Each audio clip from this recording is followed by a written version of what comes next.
Good morning, everybody. Welcome. It's good to see you here, our first class of the summer session, and we're going to start with rock and roll with Richard Senerchia. Before he starts, please make sure your phones are silent. You will especially want that to be the case today because we're going to watch a lot of music videos. And if you want to get up and dance, please do it in a safe spot. Okay. All right, over to you, Richard.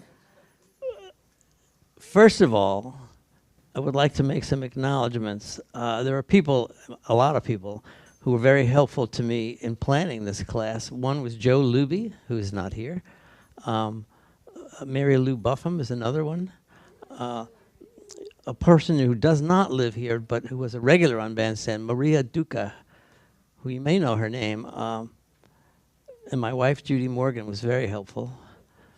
She suffered through a number of run-throughs of the class. Ben DeMore, who is another native Philadelphian. I didn't realize there were so many people who are native Philadelphians that live here.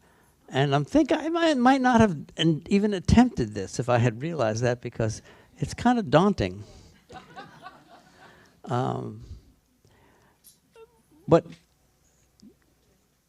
oh, by the way, there will be ads. I think there's a mention on the screen right there. A lot of these videos come from YouTube, and Ed's warned me that there may be copyright issues involved in some of them, but there will also be ads, and I've seen some of these ads about 120 times. But we're going to cover, in the next 4 weeks, the roots of rock and roll, the role of rock and roll in integration, which was a big surprise to me, by the way, where the term rock and roll comes from, instruments and rhythms that are used in rock and roll. By the way, I think a lot of people know what rock and roll is, but they couldn't say that's what rock and roll is. It reminds me of that famous, some judge made a pronouncement about pornography. He said, I can't define it, but I know it when I see it. And the same way, I think that's true of rock and roll. Everybody knows what it is, but nobody knows where it came from or what constitutes rock. That's rock and roll, but that's not. You know. In fact, there's some videos here that I was returned to because my Wikipedia searches told me that this is an important record in rock and roll, and I would listen to it and I said, that's not rock and roll. So anyway. I was reading Wikipedia's article on rock and roll, which is an excellent article, by the way, and I got the idea that it'd be interesting to make a course on where rock and roll came from and what it did and so on. And so here we are. I thought, it would be a good idea to do a whole class on what rock and roll is. I'm not a rock and roll musician, but I think before I got interested in classical music, I was very much a teenager at the time, and rock and roll was it, When my older brother and I used to do the dishes at night after dinner, we would turn the radio on and listen to, with New York radio, WINS and WABC, we'd listen to the radio. They played rock and roll. Anyway, it will not come as a surprise to you from what I've already said that the origins of rock and roll are complicated. It emerged as a defined musical style in the US in what decade? 1950s, right. It derived most directly from something called rhythm and blues music of the 1940s. Rhythm and blues music was sometimes referred to as race music, because it was music that was performed and marketed for black audiences. In fact, Sam Phillips, the guy who discovered Elvis Presley, is on record as having said, if I could find me a white boy that could sing race music, I could make a lot of money. And he did. That was Elvis Presley. It derived, I said that already. There was something called jump blues. You know that expression? No, you never heard it. Well, you're going to hear it right now. First of all, before we get to that, there's a guy who teaches American culture at Cornell. His name is G.C. Altschuler, which means high schooler, doesn't it? He talks about how rock and roll had a positive influence on the civil rights movement because of its widespread appeal to black American and white American teenagers. And that has come up over and over again, by the way, in the history of rock and roll. Oh, well, let's... You know, there's a song in The Little Mermaid where he sings, "First we got to set the mood." And that's what this is for.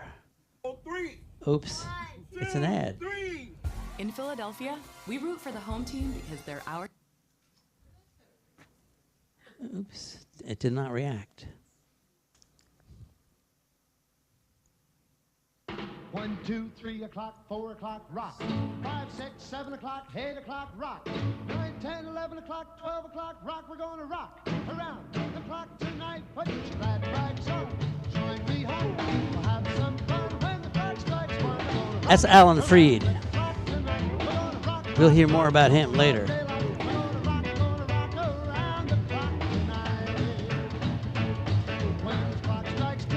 Obviously, professional dancers.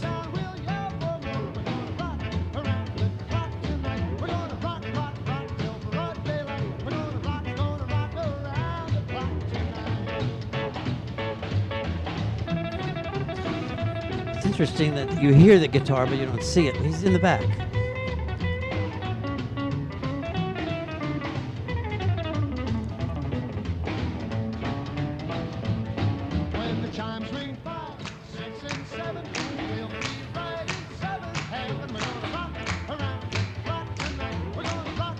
There's the first black faces we've seen right there in the middle of the back row.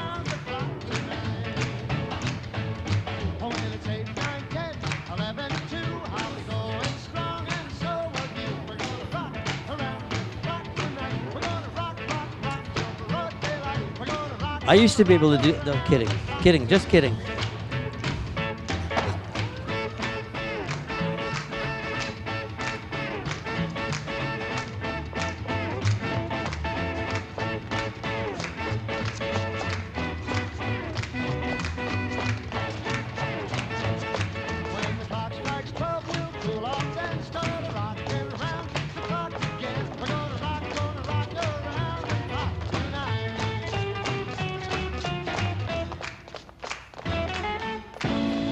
Yeah, you saw that coming a mile away. Can you name one other song that Bill Haley and the Comets were famous for? There weren't a lot of them. The only other one I could think of was "See You Later, Alligator." We're not going there, but anyway, that was one. I was trying to tell you about jump blues. For that, we need to get out of here. Oh, Louis Jordan. Do you know that name? He did a lot of, successful rock and roll songs. Well, before rock and roll, in the 40s. His timpani five, he called them, were 3 horns and a rhythm section, really, basically. Louis Jordan wrote. He sang, Is You Ain't My Baby? Do you know that song? And this one here, called Caledonia. Do you know Caledonia? Oops, we've been there before. There, right there. 3. 1, 2, 3. You're going to get to know those people really well by the time this course is over.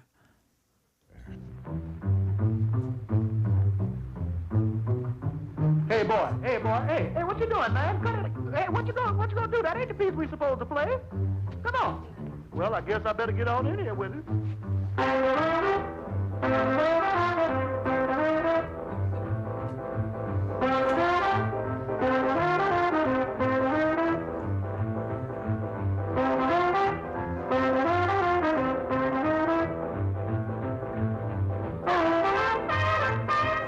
Notice the drummer. There is no drum set, only that one snare drum.